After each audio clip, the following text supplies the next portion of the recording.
This is terrifying. True stories of summer nights. It was a sweltering summer night in Pittsburgh, Pennsylvania. I was in my second-story apartment by myself. My roommate was visiting his family for the weekend, and I had been alone for a few days already.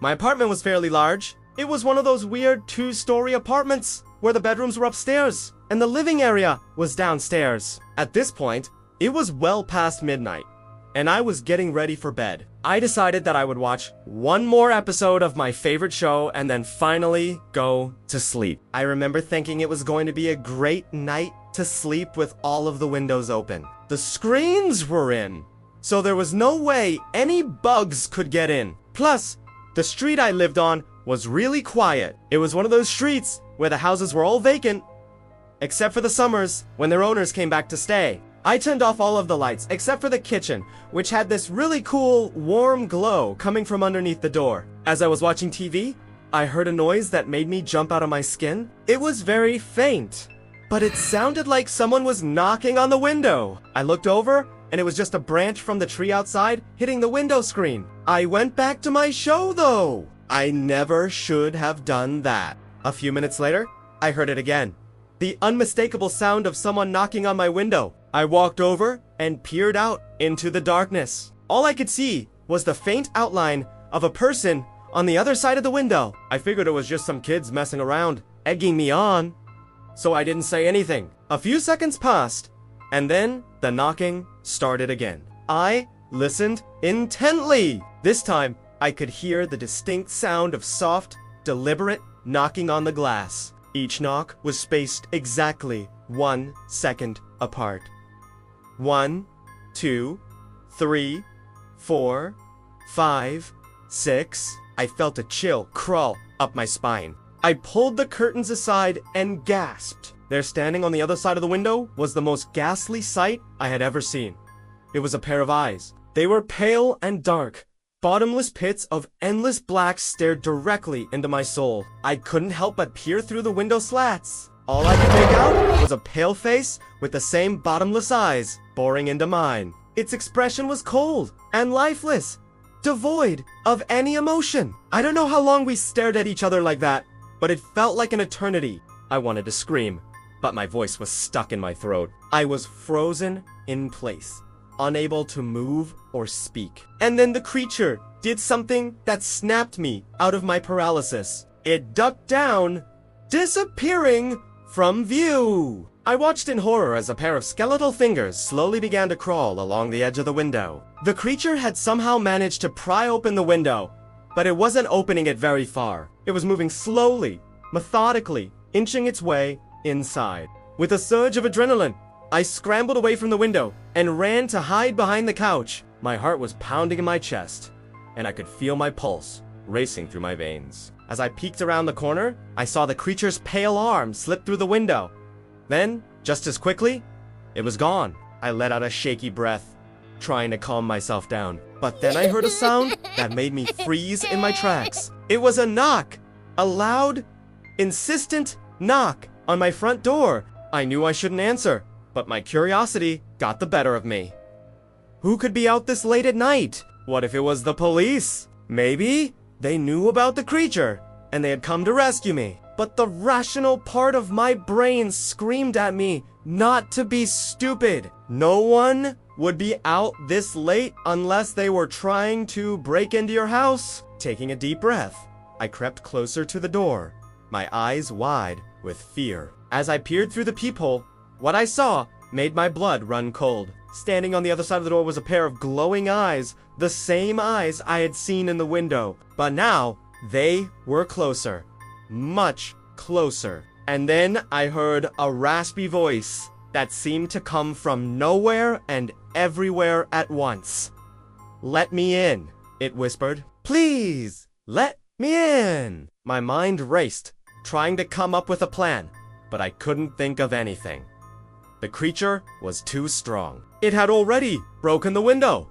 What chance did I have against it? In a panic, I stumbled backwards and knocked over a chair. The noise echoed through the apartment, and the creature outside paused, its head turning slightly. I took advantage of its distraction and ran to my bedroom, fumbling for the doorknob. The bedroom was small, with a single window at the far end. I scrambled onto the bed and pulled the curtains closed, huddling in the corner as I waited for the creature to find another way in. I could hear it moving around outside, scratching and clawing at the window, desperate to get inside, but I was safe. For now, at least. That is, until morning. When the sun rose, I got up and cautiously approached the window. I had hoped that I would be able to see the creature down below, that maybe it had fallen or left the area. But what I found was something even more disturbing. The window was up high, too high for me to reach, even if I stood on tiptoe. There was no ledge to climb on. There was no ladder or anything else that could explain how the creature had gotten in. And there were no footprints in the grass below. It was as if the creature had simply vanished into thin air. But I knew that it was still out there. That night and the next, I locked all of the doors and windows and slept in my car. But the second night was even worse. Around 2 a.m., I was awoken in my car to what sounded like screams in the forest. When I looked outside, I saw shadows moving in the trees. Something was definitely out there. Whatever it was big. On the third night, I decided to go back home. I figured that if the creature was still there, I would stand a better chance fighting back in my apartment than hiding in my car. I grabbed a baseball bat and propped my door open just a crack. If the creature tried to come in again, I would be ready for it. I spent the night huddled in the corner of my bedroom, the bat clutched tightly in my hands. The only sound was the overhead light buzzing softly. Then suddenly, the closet door in the corner creaked open. I froze, listening intently. There was a dragging sound, like something heavy being pulled along the floor. I strained to see in the darkness, and that's when I saw her. She was pale and dripping wet. Her black eyes were empty and lifeless. Her hair was soaked and clung to her face, making it hard to see her features. She took a step forward, and then another, and I could see that she was missing a few teeth. Her gums were red and swollen. Her arms were long and twisted, and her fingers were long and sharp, like the claws of a bird of prey. She stopped for a moment, and I could hear the sound of water dripping to the floor. Then she took another step forward, and I could hear the faint echo of footsteps. My heart pounded in my chest, and I struggled to breathe. The creature was getting closer, and I could feel the dread and terror rising within me. With each step she took, I could see her head tilt unnaturally to the side. She was almost like a puppet, jerked by invisible strings. And then she did something that sent shivers down my spine. She turned her head back to look at me, and for a split second, I could see a hint of a smile playing on her lips. It was a cruel, mocking smile that seemed to say, "You can't escape me." Then she took another step forward, and I could feel my breath catching in my throat. At that moment, I knew that whatever this creature was, it was evil, pure, and simple. There was no other explanation for the way it moved, the way it looked, the way it made me feel. With a sudden surge of adrenaline, I gripped the bat tighter and prepared to defend myself. I didn't know what was out there, but I knew that whatever it wasn't human. In the morning light, I got up and looked at the window. She was gone. There was no sign of her anywhere. I checked the closet door, and it was shut tight. I couldn't help but shiver. How had she gotten in?